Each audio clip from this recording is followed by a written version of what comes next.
Alhamdulillah Rabbil Alamin, wassalatu wassalamu ala ashrafil anbiya wal mursalin wa ala alihi wa ashabihi ajma'in. Qala rabbi shrah li sadri wa yassir li amri wahlul 'uqdatam min lisani yafqahu qawli. Qalu subhanaka la ilma lana illa ma 'allamtana innaka antal alimul hakim. Qala Allah ta'ala fi kitabihil aziz, a'udzu billahi minasy syaithanir rajim. Qul in kuntum tuhibbunallaha fattabi'uni yuhibbukumullah wa yaghfir lakum dhunubakum wallahu ghafurur rahim. Wa qala ta'ala aidan wasta'inu bis-sabri was-salah wa innaha lakabiratun illa 'alal khashi'in.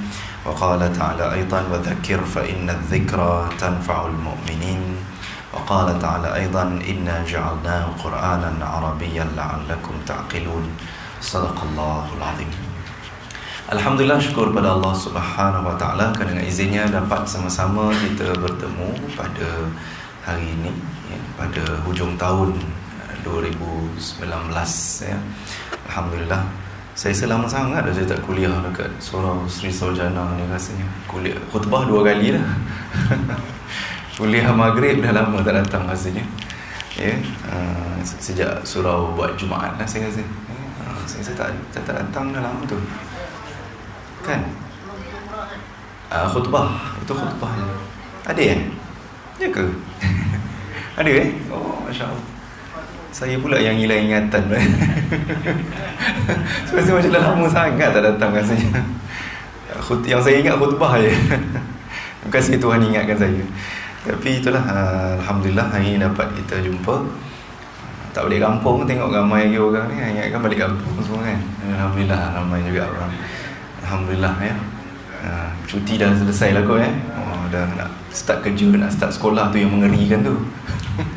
Dan nak start sekolah tu yang mengerikan. Tak apalah ya, nak buat macam mana rutin dia begitu. Baik, jadi hari ni insya-Allah saya rasa saya nak masuk ke surah An-Nazi'at ayat 15 ya, surah An-Nazi'at ayat 15 ya, iaitu Hal ataka hadithu Musa. Surah An-Nazi'at ni saya dah bersentuh sikit lagi tu ya. Macam mana? 26. Oh dah tanda dah. Alhamdulillah. Saya ni main agak-agak aja. Baik.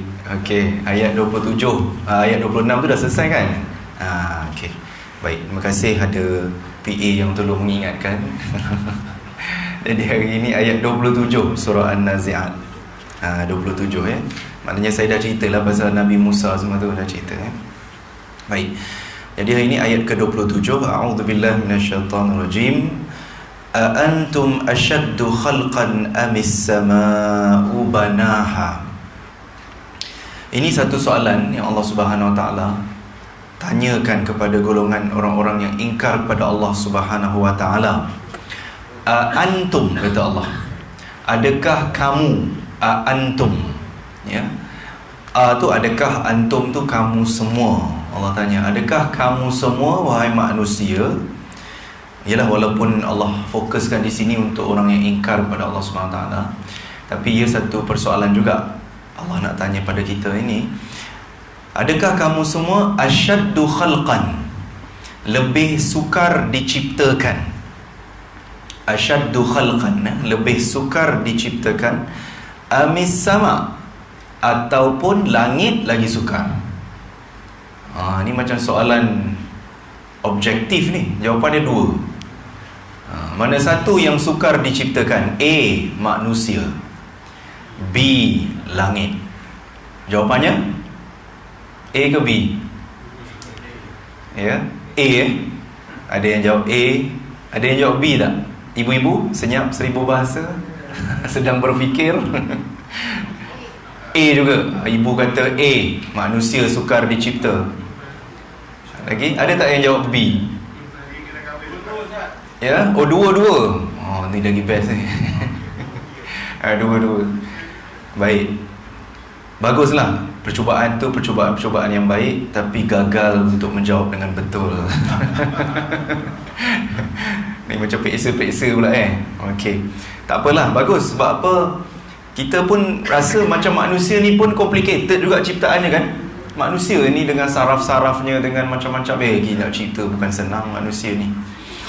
Tetapi kata Allah Subhanahu Wa Taala, kalau menurut skema jawapan, ni bukan skema jawapan Kementerian Pendidikan atau lembaga peperiksaan, ini skema Al-Quran.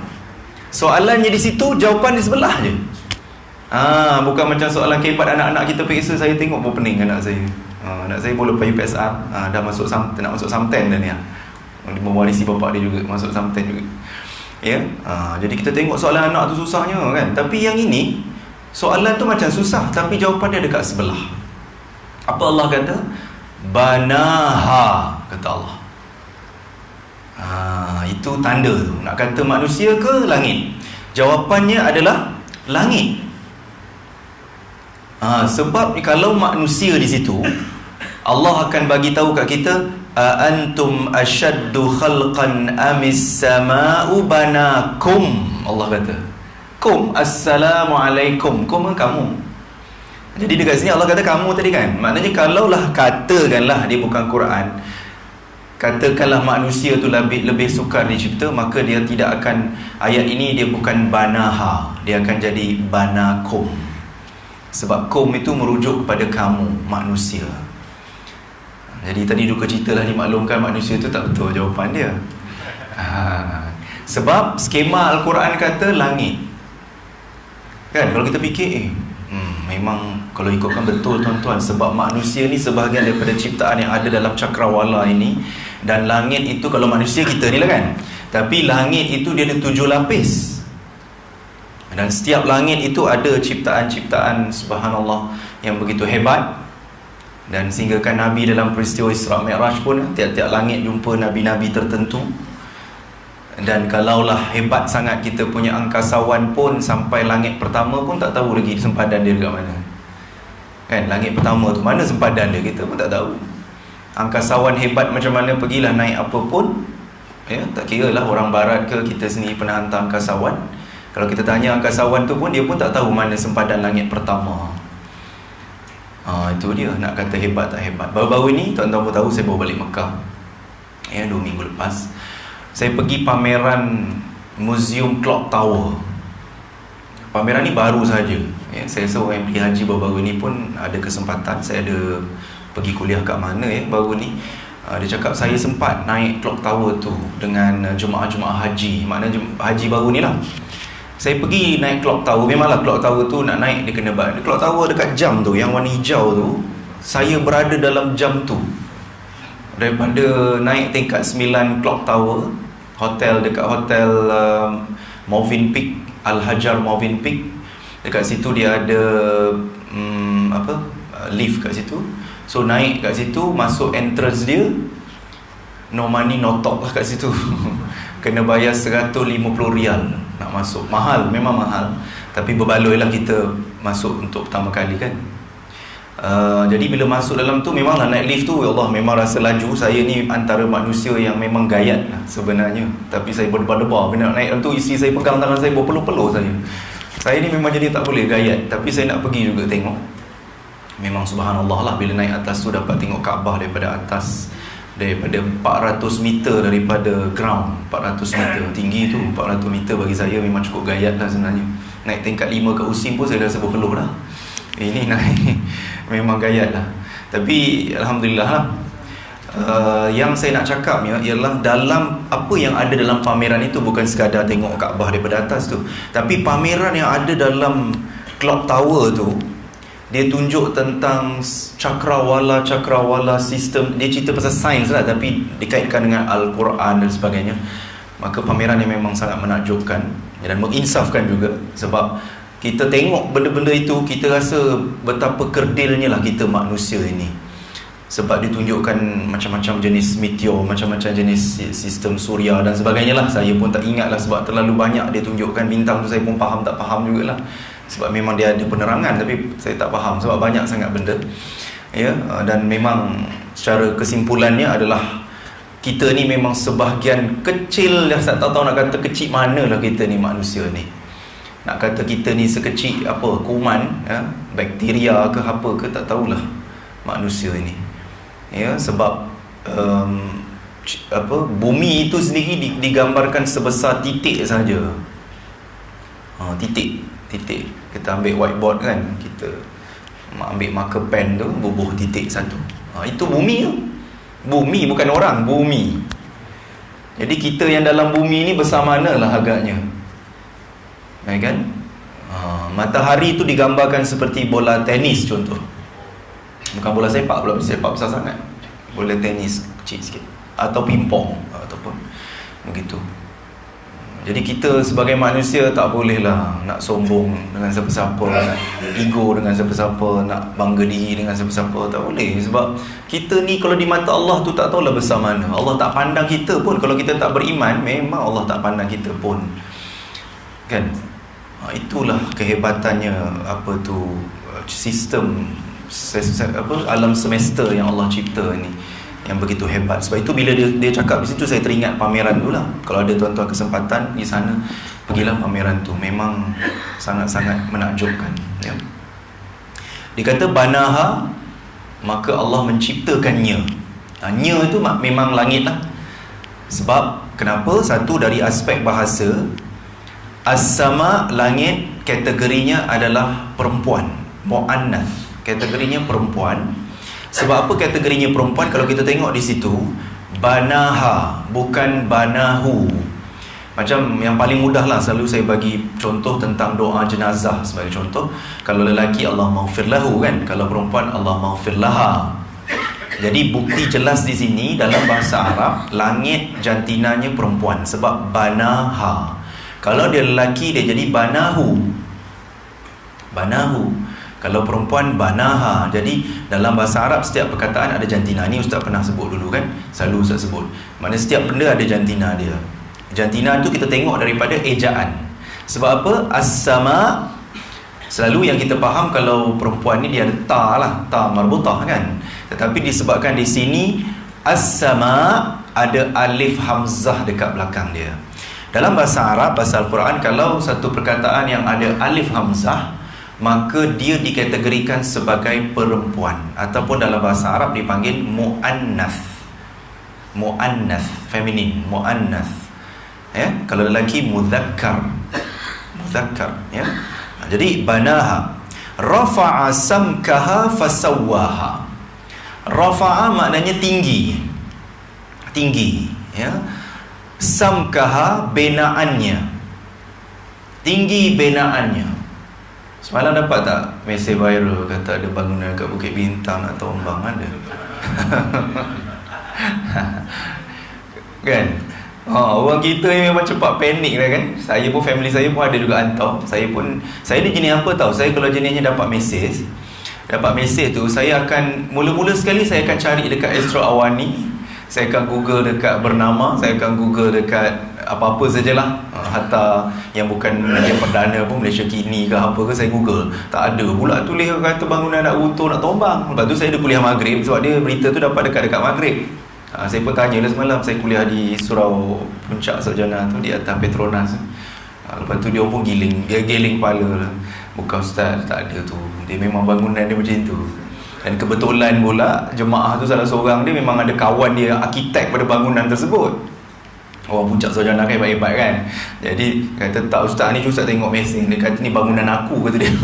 Oh hebat tu arkitek tu. Ni bangunan aku, dia memang bentuk dia macam tu, dia kata. Orang kita ni kan pantang, nampak lain macam sikit tu. Bangunan nak runtuh di Bukit Bintang, sudah, kan. Maknanya kalau kita fikir di situ, kan, ciptaan manusia ni nampaknya macam tak sempurna lah. Walaupun dia tidak runtuh, cuma bila kita tengok tu macam sengit aja bangunan tu, kan. Tapi Allah kata langit sini, tu saya kaitkan dengan ini, kan. Rafa'a samkaha, langit ini kita tengok ada tak tiang mana-mana langit? Ada paku tak? Kan? Ada crane tak yang sokong dia ataupun apa-apalah? Tak ada, kan. Sebab langit tu kalau crack ataupun merekah langit itu, maka kiamat. Tak ada kata, oi kalau merekah ni nak panggil kontraktor tolong pasang plaster ke apa ke. Tak boleh. Sebab langit tu kalau dia retak, maknanya kiamatlah dunia ini. Itu dia, kan. Kalau nak buat surau sarjana ni, Seri Sarjana, ya, saya dah lama kuliah di sini. Kalau tak ada tiang-tiang ni macam mana? Kan macam mana nak benanya surau atau nak bina bangunan. Itu kita bina rumah kita, surau kita, bina apa pun, mesti lama-lama dia ada crack sana sini. Rumah saya pun macam tu. Buatlah apa macam mana canggih pun, macam itulah dia akan crack juga.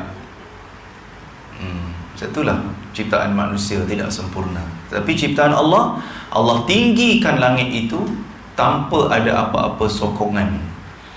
Itu kehebatannya. Fasawwaha ini maknanya Allah menyempurnakan ciptaannya.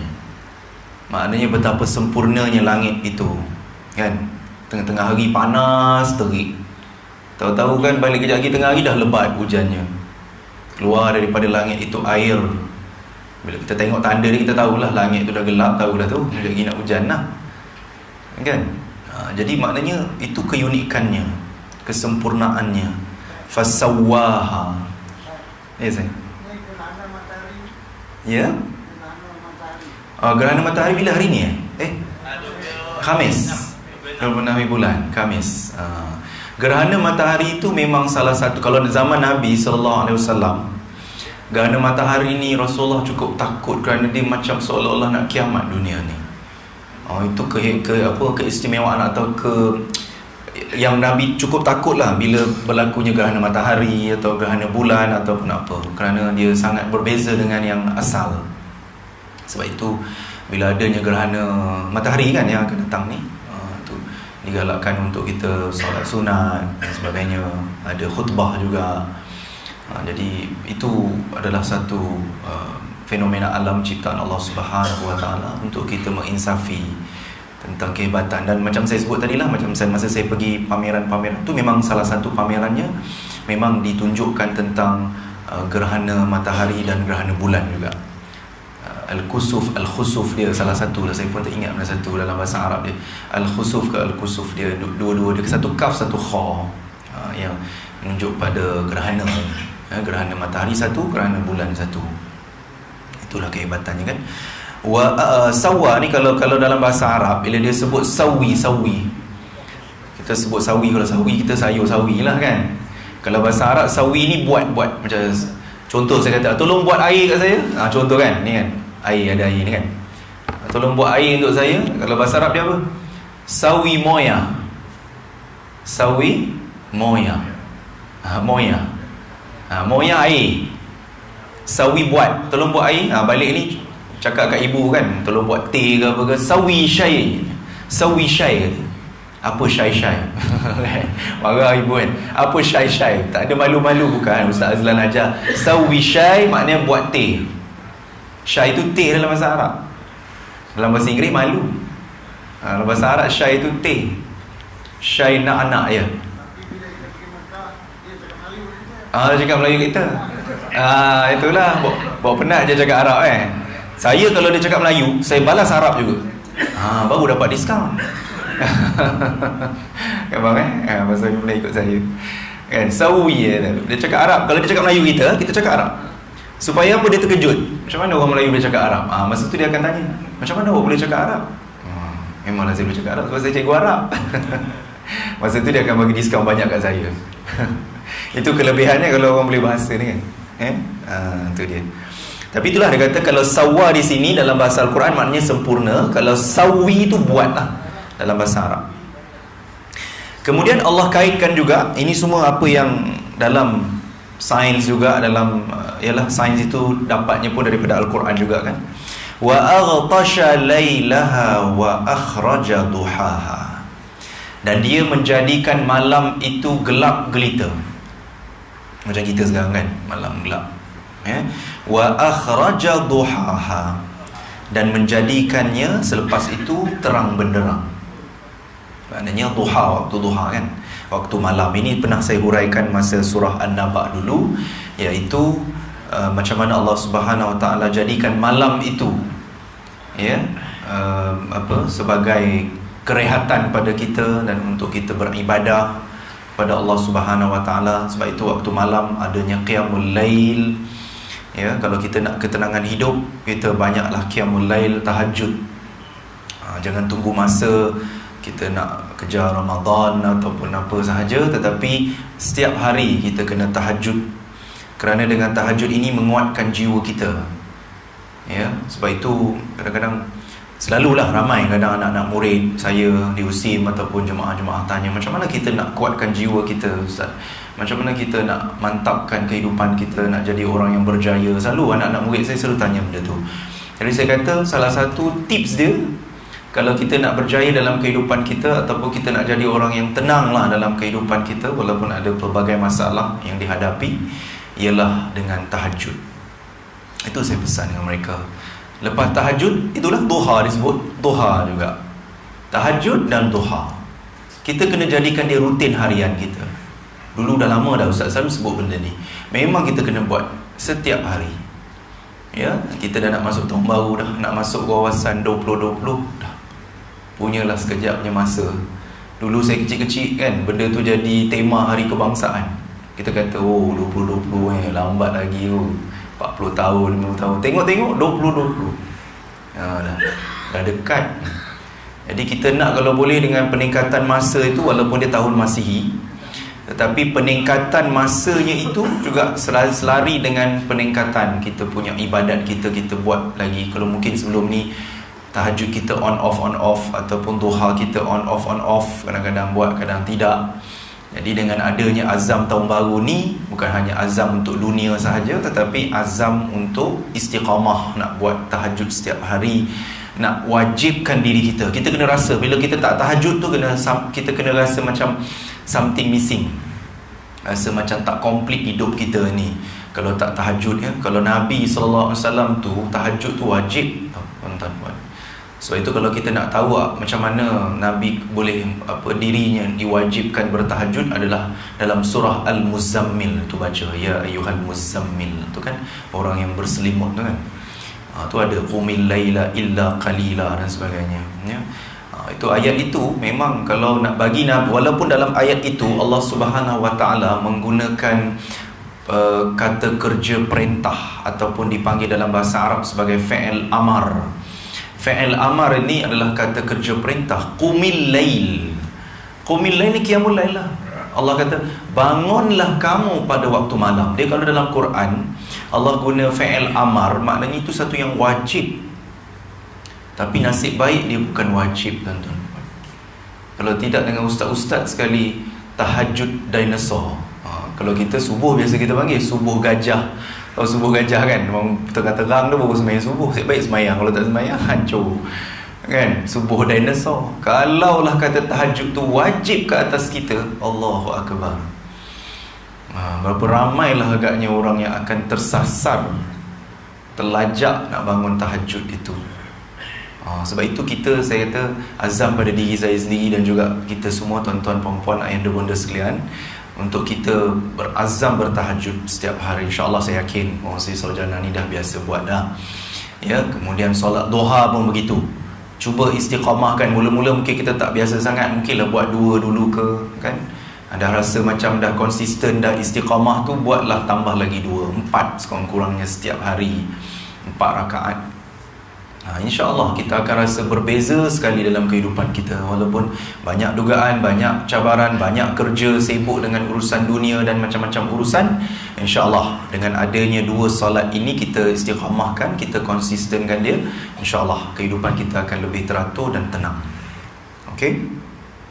Kemudian Allah sebut sama. Jadi ayat-ayat Quran ni kalau kita tengok An-Naba, An-Nazi'at, ya, cerita pasal nikmat-nikmat yang diperolehi oleh manusia ini. Wal arda ba'da dzalika dahaha. Ini pun ada dalam surah An-Naba hari itu. Dan bumi selepas itu Allah hamparkan untuk kemudahan penduduk dunia ini. Ya, bumi ini Allah hampar, terbentang luas. Selalu kita kata bumi ini terbentang luas. Ya, kita duduk di Sri Sarjana ni semua orang kampung sini ke? Taklah. Mas Suami orang mana? Terengganu kan? Orang lain semua orang lain. Saya sendiri pun walaupun kampung saya tak adalah jauh sangat kan, tapi saya asal kampung Pandan, bukan orang Kajang saya ni. Tapi tak adalah jauh sangat kan. Tapi ada kampung lah nak ceritanya, walaupun kampung saya Pandan indah.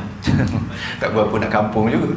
Tapi kita bukan asal sini, tapi kita tahu bila kita duduk di sini, kita tahu sebab bumi Allah ni luas. Jadi saya rasa saya duduk di Sri Saujana ini ataupun di Saujana Impian atau apa ni, Saujana ni kan, Prima Saujana ni, kita duduk di sini sebab apa? Kita rasa inilah kita nak settle down di sini, nak duduk di sini, keluarga kita duduk di sini, kita pun cari rezeki sekitar-sekitar sini di KL ataupun di mana, sebab kita rasa inilah bumi Allah yang sesuai untuk kita duduk.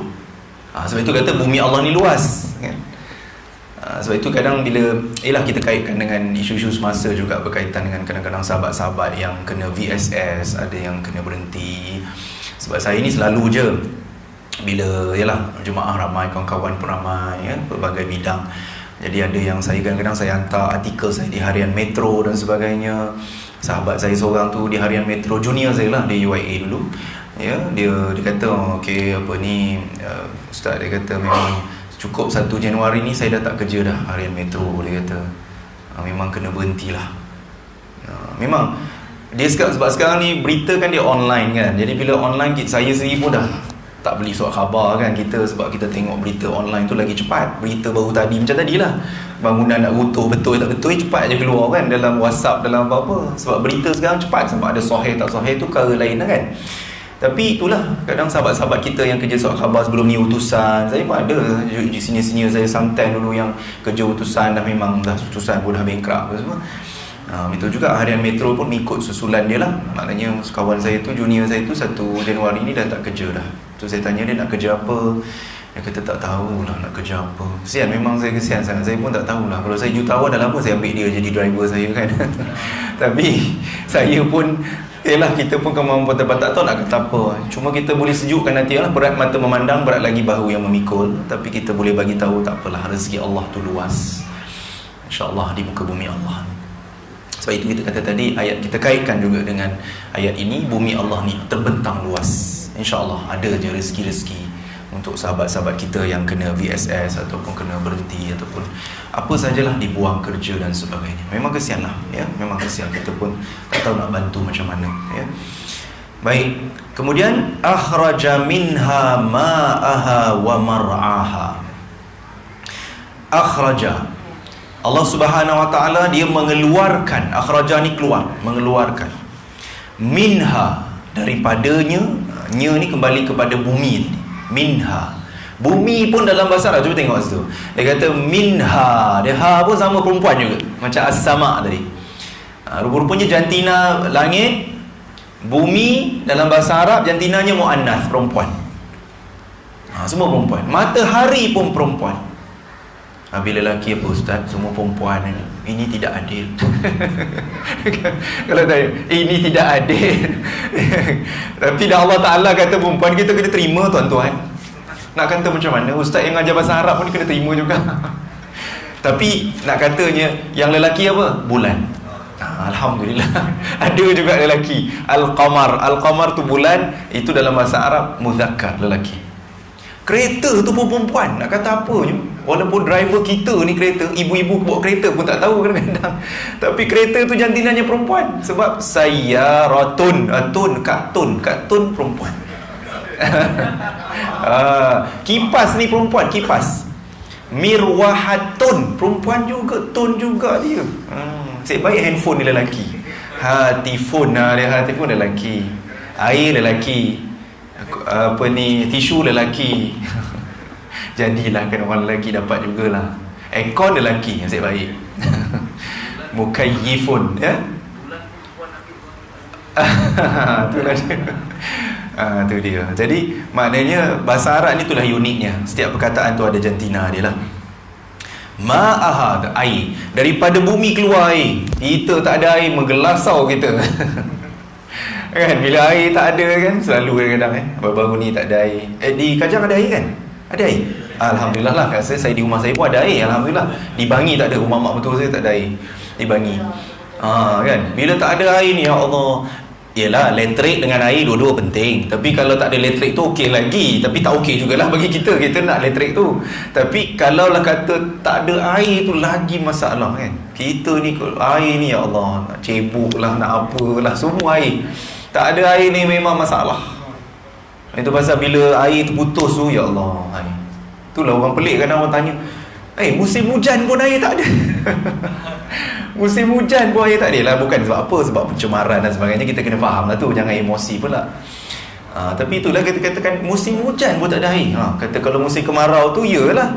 Tapi nak buat macam mana? Sebab pencemaran. Itu kita kena faham dan rasional juga di situ.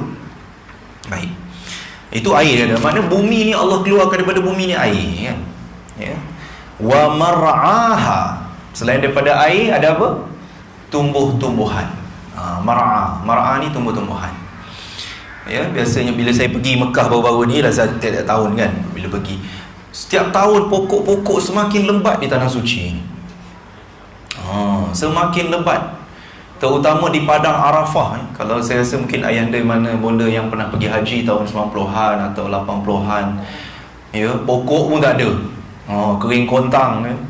Sekarang ni pergi padang Arafah tu, ya Allah, penuh dengan pokok hijau. Bukan pokok kaktus tau. Kalau pokok kaktus ialah pokok gurun kan. Tapi ini pokok betul-betul pokok biasa yang memang lebat hijau dia. Masya Allah. Itulah dia kata tanda-tanda akhir zaman kan. Apabila di gurun-gurun di semenanjung Arab ni, tanah Arab ini, keluarnya air. Itu yang kadang-kadang orang tengok orang viral lah, air terjun lah tengah-tengah bukit padang Pak Sahara, tak tahu dekat mana. Saya pun nak percaya tak percaya jugalah. Tapi memang kalau ikutkan pada hadis Nabi SAW tu, antara tanda akhir zaman memanglah keluarnya air yang banyak daripada tanah Arab yang gersang dan juga pokok-pokok yang menghijau. Itu dia. Ini antara tanda-tanda akhir zaman ya. Kemudian disebut wal jibala arsaha.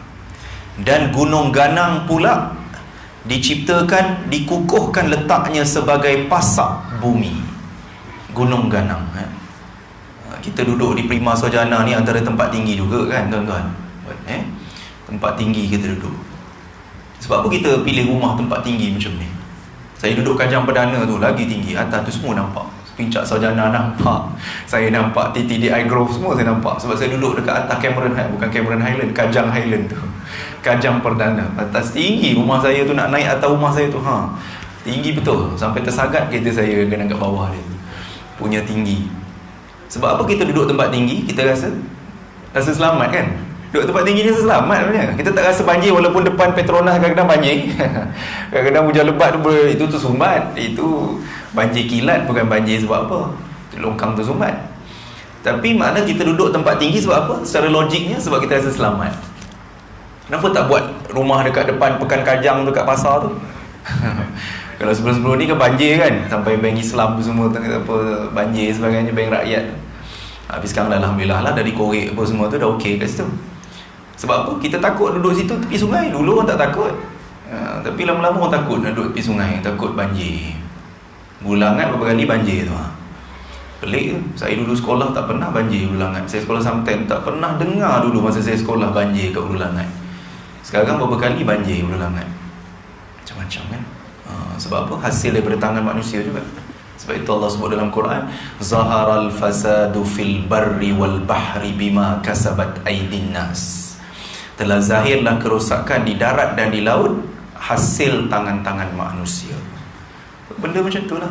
Kita nak kata apa kan? Orang sekarang bila cuti-cuti macam ni kan, tuan-tuan mesti kalau dulu-dulu mesti nak pergi Cameron Highland, nak pergi Genting Highland kan. Sekarang nak pergi fikir 4-5 kali nak pergi. Tapi mungkin dah pergi dah kot, selamat dah balik, alhamdulillah lah. Tapi kan selalu kita dengar kan, Cameron Highland tu tanah runtuh lah apa. Bukan kita nak doa, tapi hasil tangan manusia lah tu. Pencerobohan haram, buat pertanian haram, buat macam-macam benda lah kat situ. Jadi berlakulah itu, kekerapannya semakin kerap. Jadi orang nak pergi pun takut tempat-tempat tinggi ni kan.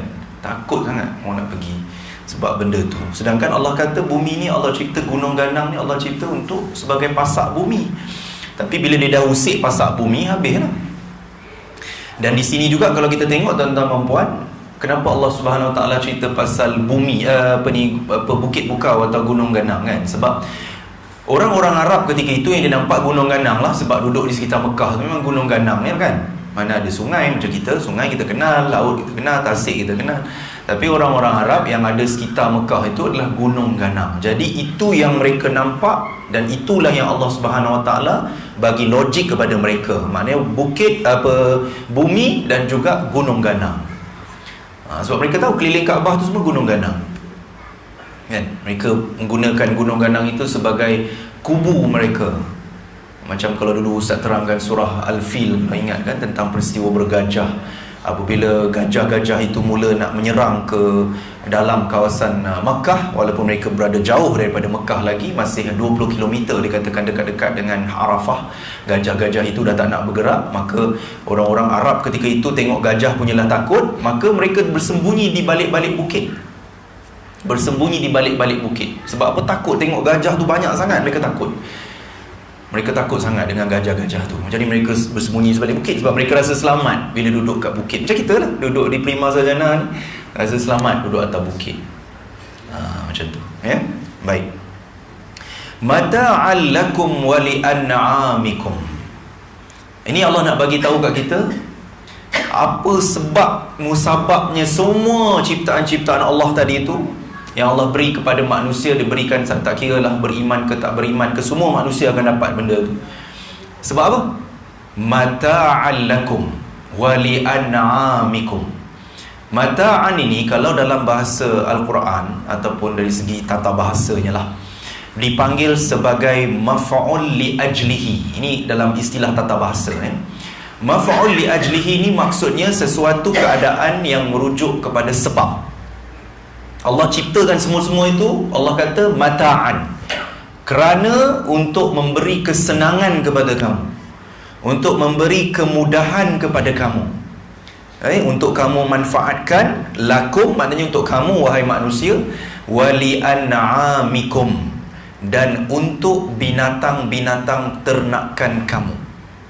Li'an'am, kita pun tahu dalam Quran ada surah Al-An'am. Kita buat sembelih korban pun masa Hari Raya Haji, Al-An'am, binatang Al-An'am.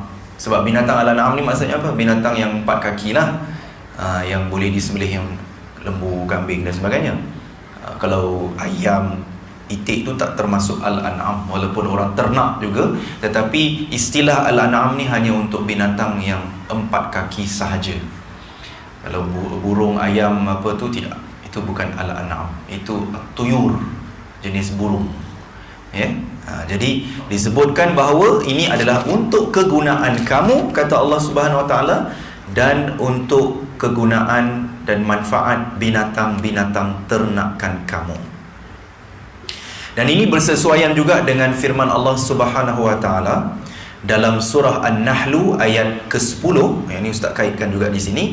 Huwallazi anzala minas samaa'i maa'a lakum minhu syarabu wa minhu syajarun fihi tusimun, kata Allah. Dialah yang telah menurunkan air hujan dari langit untuk kamu. Macam kita sekarang lah, hujan setiap hari kan. Lakum minhu syarabun, ya, sebahagiannya untuk kamu minum. Wa minhu syajarun fihi tusimun, dan sebahagiannya pula untuk tumbuh-tumbuhan kamu, untuk tumbuhan-tumbuhan yang dengan adanya tumbuhan itu kamu mengembala binatang-binatang. Maknanya kamu menternak binatang untuk dijadikan sebagai makanan daripada pokok-pokok itu tadi, menjadi makanan kepada binatang ternakan kamu. Jadi menunjukkan apa? Allah Subhanahu Wa Taala nak beri pengajaran pada kita tentang nikmat-nikmat yang kita dapat. Perlulah disyukuri. Kita sebagai orang beriman ni, insya-Allah kita cuba sedaya upaya untuk menjadi hamba-hambanya yang bersyukur kepada Allah Subhanahu Wa Taala, ya, dengan segala-gala usaha kita, amal ibadat kita untuk dijadikan sebagai orang kata cuba untuk mensyukuri nikmat Allah Subhanahu Wa Taala. Kemudian ayat ke-34, fa idza ja'atit tammatul kubra, Allah kata, dan apabila datangnya bencana yang sangat besar. Ini pun sebenarnya nama kiamat juga. At-Tammatul Kubra, salah satu nama kiamat, ya, bencana yang amat besar. Bukan besar sahaja, sebab kubra ini kalau kita belajar tajwid kita pernah dengar qalqalah kubra kan. Kubra tu maknanya sangat besar. Bukan besar saja. Kalau besar sahaja dalam bahasa Arab kabir. Kabir, Dzalikal fawzul kabir. Kalau macam baca surah Mulk kan ada kabir di situ. Kalau kabir tu besar sahaja. Kalau kubra sangat besar. Kita angkat takbir macam mana tuan-tuan, puan-puan? Allahu Akbar. Akbar maha besar. Akbar dalam bahasa Arab adalah untuk sifat untuk lelaki. Kita tidak kata Allah itu lelaki, tapi lafaz Allah itu dalam bahasa Arab dikategorikan sebagai lelaki. Nama Allah tu, bukan Allah ya, nama Allah itu dalam bahasa Arab. Sebab itu dia tak sebut Allahu Kubra, dia sebut Allahu Akbar. Sebab Akbar adalah sifat untuk lelaki, tetapi bukan Allah, tetapi nama Allah itu dikategorikan sebagai lelaki. Tetapi bila Kubra, sebab di sini kalau tuan-tuan tengok, puan-puan tengok di situ, dia ada ta marbutah pada perkataan sebelumnya, At-Tammatul Kubra. Sebab itu dia tak guna At-Tammatul Akbar. Sebab Tammah ada ta marbutah, maknanya dia perempuan, maka tak boleh guna Akbar, tetapi guna Kubra. Macam kita baca nasyid Asmaul Husna, kan? Asmaul Husna. Tuan-tuan biasa kan dengar khutbah Jumaat? Memanglah sembahyang Jumaat kan, dengar khutbah Jumaat tu doa, dengar doa. Kan bila doa sultan tu pernah dengar tak kan? Dia sebut bi asma'ikal husna wa sifatikal uzma. Tidur tak masa Jumaat tu? Tak tidur kan? Sebab ustaz kalau baca, ustaz boleh tengok tau siapa tidur ni. Tapi alhamdulillah semua pun tak tidur. Ya. Bi asma'ikal husna wa sifatikal uzma. Kenapa bunyi dia macam tu? Husna dengan uzma itu sifat dia sama macam kubra tu. Sifat untuk perempuan. Asma nama-nama, dia asal daripada ismun. Ismun mufsum tunggal, singular. Asma plural. Bila plural dia punya sifat perempuan. Itu cantik bahasa Arab. Al asmaul husna wa sifatikal uzma. Uzma berasal daripada azim. Sadaqallahul azim. Ada jadi uzma tu lain makna dia. Yang maha baik. Husna makna maha baik. Sangat baik maksudnya. Bukan baik saja. Kalau baik saja Hasan, Husain, Hasan, nama cucu Nabi Hasan, itu baik. Kalau ahsan atau husna, dia dah jadi sangat baik. Ini sangat besarlah sebab bencana kiamat. Yauma yatadhakkarul insanu ma sa'a. Yang mana pada hari bencana yang sangat besar itu, yauma hari, yatadhakkar. Yatadhakkar ni makna teringat. Manusia tu akan teringat. Al-insan manusia. Masa'a, apa yang dia usahakan di dunia dulu. Manusia akan ingat apa yang dia usahakan di dunia dulu. Kalau benda baik, dia akan ingat dulu. Benda buruk pun dia akan ingat. Sebab masa itu adalah hari pembalasannya. Wa burrizatil jahimu liman yara. Dan ketika itu jelas kelihatan al-jahim, neraka jahim, limayara, bagi orang yang melihat, terutama orang-orang yang ingkar kepada Allah Subhanahu wa taala, yang kufur kepada nikmat Allah. Maka ketika itu mereka akan nampak neraka jahim depan mata mereka. Wa burrizatil, burrizat ni maknanya dia asal daripada perkataan bariz. Bariz ni maknanya zahir. Zahir nampak jelas depan mata neraka itu. Dan kita bagi orang yang beriman juga, kita akan nampak neraka itu depan mata kita, live depan mata. Bukan live FB macam ni, bukan. Ini betul-betul live depan, betul tengok nampak depan mata. Untuk siapa? Fa amma man tagha. Adapun orang-orang yang tagha, yang melampau batas hukum Allah. Tagha ni yang macam kita belajar kuliah yang lepas lah, iaitu Fir'aun. Itu salah satu contoh manusia yang tagha. Kita biasa dengar taghut, kan? Kataan taghut maknanya orang-orang yang melampaui batas hukum Allah Subhanahu wa taala. Kerana dia lagi teruk daripada Abu Jahal. Sebab Abu Jahal, sesyirik-syirik dia pun tidaklah mengaku Tuhan. Tapi Fir'aun, bukanlah kita nak puji Abu Jahal, jangan salah faham lah.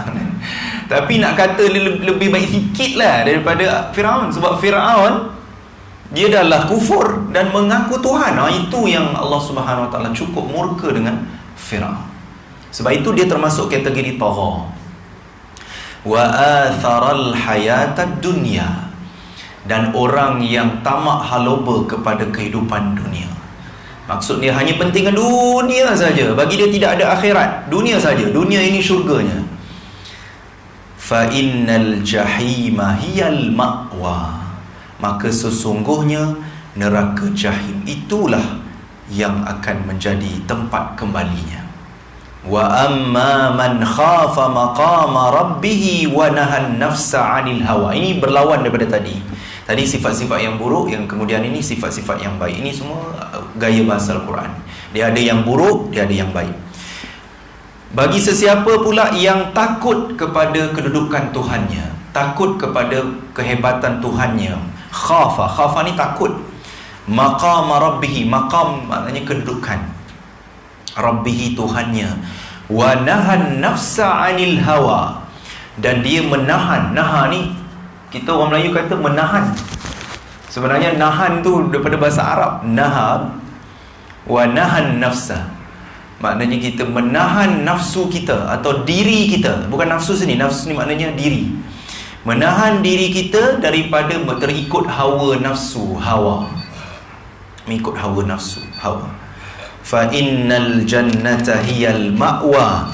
Maka itulah syurgalah tempat kembalinya. Azan dulu ke apa ni? Azan dulu ke? Azan dulu ya. Azan dulu, nanti saya sambung baliklah sikit lagi insya-Allah sebab dah nak habis ni. Sebab ada sikit lagi kan, nanti lepas azan saya sambung insya-Allah.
Sikit lagi ada 4 ayat kita habiskanlah.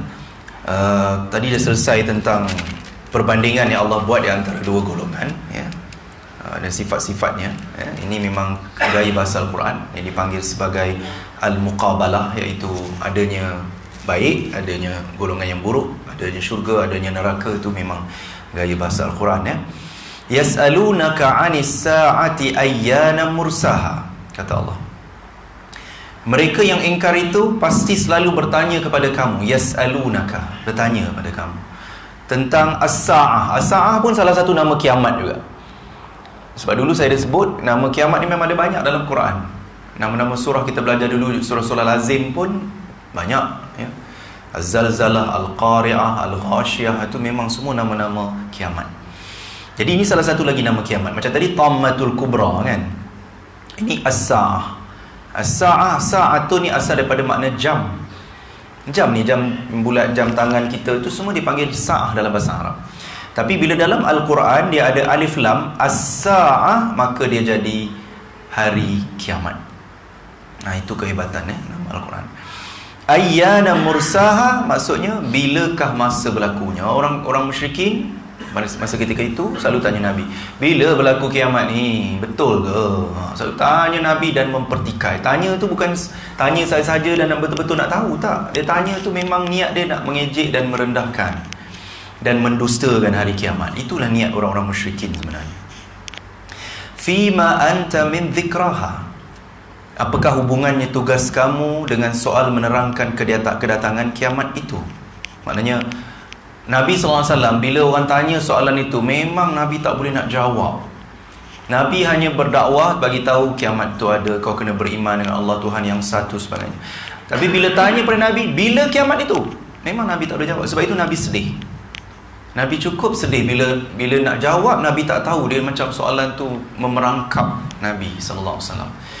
Tapi Nabi jawab mana yang mampu, dan itulah yang menyebabkan Nabi, sehingga Allah bagi tahu Nabi kat sini, kamu tak perlu rasa apa-apa, sebab sebenarnya kamu telah menyampaikan yang terbaik. Tetapi akhirnya Allah kata apa? Ila rabbika muntaha, kepada Tuhan kamulah kembalinya penyudahannya itu. Muntaha ni kesudahan ilmu tentang kiamat itu kembali pada Allah. Sebab Allah saja yang tahu. Malaikat pun tak tahu, kan? Allah saja yang tahu, ya, tentang apakah kehebatan ataupun kedahsyatan kiamat itu bila berlakunya, hanya Allah saja yang tahu. Dan tugas Nabi apa dia? Innama anta munziru may yakhshaha, sesungguhnya tugas engkau wahai Muhammad hanya munzir. Munzir apa? Memberi amaran, memberi warning sahaja tentang kedatangan kiamat. Kamu tidak boleh memberitahu bila kiamat itu berlaku, ya. Dan kamu memberi peringatan itu kepada siapa? May yakhshaha, kepada orang yang takut kepada azab Allah. Yang takut pada azab Allah saja yang tahu betapa pentingnya peringatan daripada Rasulullah sallallahu alaihi wasallam itu. Dan akhirnya pada hari pembalasan itu, hari kiamat, betapa menyesalnya orang-orang yang kufur kepada Allah ini diceritakan dalam ayat yang terakhir, ka'annahum yawma yarawnaha lam yalbathu illa 'ashiyatan aw duhaha. Sangatlah dahsyatnya huru-hara pada hari kiamat itu, maka orang-orang yang kufur kepada Allah Subhanahu wa taala itu, mereka akan merasa seolah-olahnya hari yang mereka tinggal di dunia hari itu, yang mereka tinggal macam kita sekarang lah, tinggal di dunia ini, seolah-olahnya tak lebih daripada satu malam atau satu siang. Faham tak maksud dia apa? Betapa singkatnya hidup di dunia ini. Bila dia dah sampai kiamat besok, orang-orang yang tak beriman pada Allah timbul penyesalan. Kenapalah aku tidak beriman pada Allah dulu? Kenapalah singkat sangat hidup di dunia dulu? Yalah, kita tahu hari akhirat kan, satu hari akhirat sama dengan bila? Berapa? 1000 tahun dunia kan? Jadi dia memang rasa singkat. Bila dia dah sampai neraka depan mata dia, masa itulah baru dia menyesal. Masa tu baru dia menyesal, menyatakan, sekejapnya hidup di dunia, seolah-olah macam satu malam atau satu siang saja. Sedangkan kita hidup ni dah berpuluh tahun dah kan. Itu dia. Itulah keindahan ayat-ayat Al-Quran ni, tuan-tuan. Walaupun dia dahsyat, cerita pasal kiamat dan sebagainya, tapi Allah aturkan ayat itu begitu indah sekali untuk kita dapat faham satu persatu. Ayat yang nampaknya pendek-pendek, tetapi pengertiannya cukup besar. Dan kesimpulannya, sebelum kita habis hari ini, intipati surah An-Nazi'at, insya-Allah ingatkan saya nanti PA saya. Abasa akan datang insya-Allah. Pertama, antara kesimpulannya ialah Allah menetapkan tentang hari kebangkitan semula.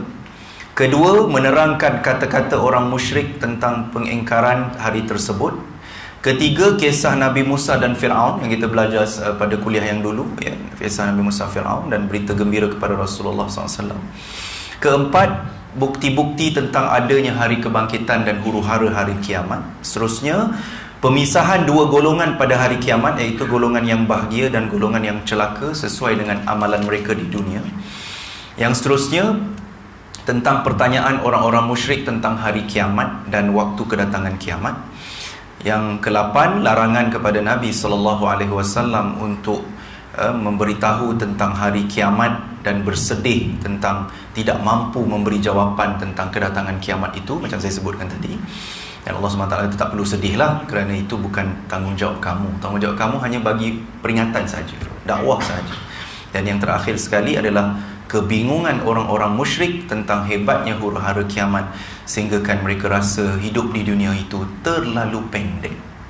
Dan kita yang masih ada di dunia ini, tuan-tuan, puan, ayah dan bonda sekalian, kita banyakkanlah amalan kita, ya? Amalan biar sikit tapi pahalanya banyak, itu penting. Saya semalam ada jemaah di surau saya tu, Seri Jeluk sana tu, baru umur 45 tahun meninggal semalam.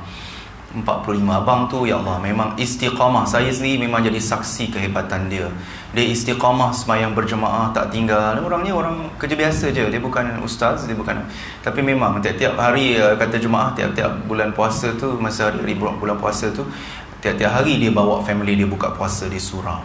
Masya Allah, kehebatannya, meninggal dunia. Umurnya baru 45 tahun. Sangat muda lah, kira kategori muda lah kan, 45 tahun. Itulah dia. Jadi itu pengajaran pada kita, muhasabah kita, bila-bila masa Allah boleh ambil kita kan. Jadi kita usaha sedaya upaya untuk tambah amal ibadat kita, terutama nak masuk tahun-tahun baru ni kan. InsyaAllah, mudah-mudahan tak adalah yang celebrate tahun baru ya-ya sangat Yang penting apa kualiti yang kita nak bawa pada tahun baru ni, insyaAllah. Itu sahaja, yang baik semua daripada Allah, kurang kelemahan saya. Kita akhiri dengan tasbih kafarah dan suratul subhanallah. Assalamualaikum warahmatullahi wabarakatuh.